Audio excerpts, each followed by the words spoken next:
everyone! Welcome to Real Marvin Cooking Lifestyle. Ngayon magluluto tayo ng kinamatisang baboy na may koryoso. Dito una natin, isang kutsa muna natin ang ating baboy. Maglagay tayo ng mantika. Lagay natin ang ating baboy. Ayan, nahiwa-hiwa na yan. Atin muna yan siyang parang iprito, isang kutsa yan. Palabasin natin konti yung kanyang mantika.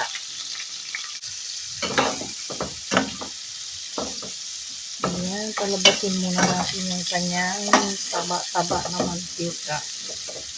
Ayan, para maglasa talaga ang ating ulam.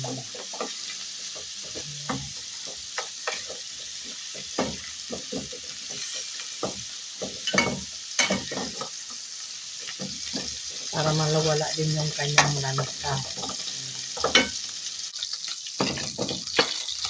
Ayan, pag medyo na prito na ang ating karne, lagay natin ang ating onion, garlic,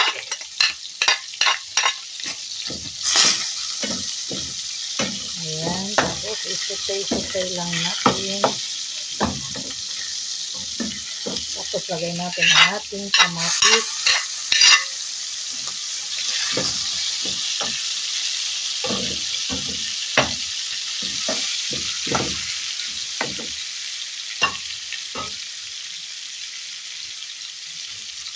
Lagay tayo ng salt.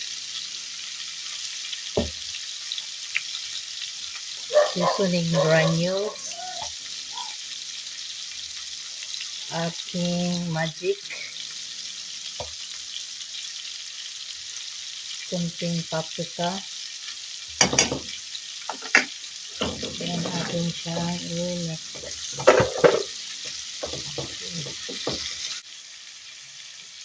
Lagay tayo ng kunting black pepper to enhance the flavor. Tapos atin siyang i-mekos-mekos.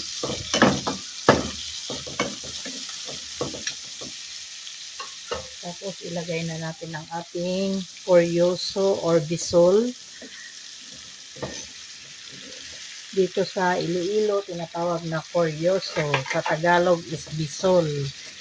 Sa Sambuangueño is tumon. Ayan. Tapos i-simmer lang natin.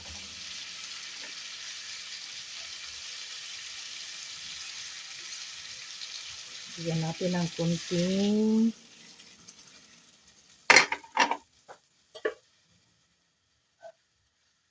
yan, simmer. Check natin ang ating niluluto.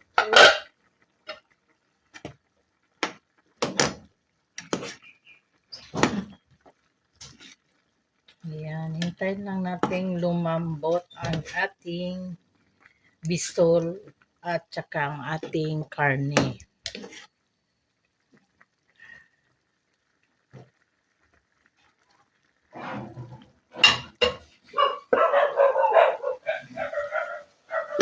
Yan, simmer natin ulit.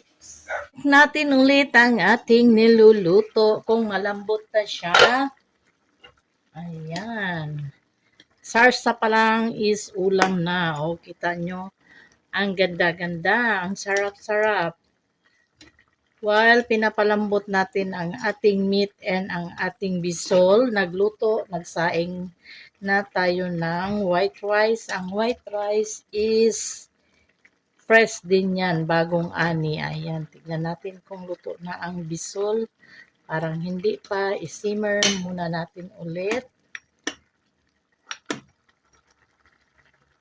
Ayan, tikman natin kung okay na yung lasa.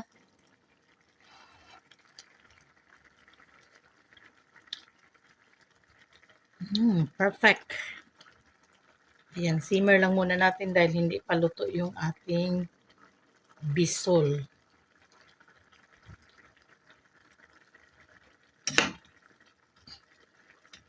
Ang bisol is parang root crop din yan siya, parang yung gabi.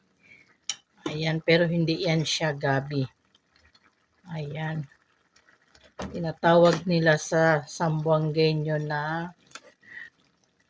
tumon. Dito naman sa Iloilo is koryoso. Ang iba tinatawag na lutya sa Bisaya. Ayan. Simmer muna natin.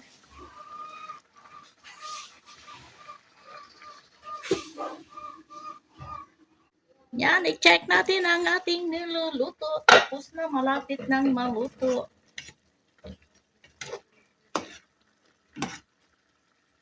Ayan, pwede na nating i-serve at malambot na ang ating bisol at saka ang ating karne. O, diba? Mayroon na tayong wow ulam. Perfect na perfect para sa white rice. Ayan.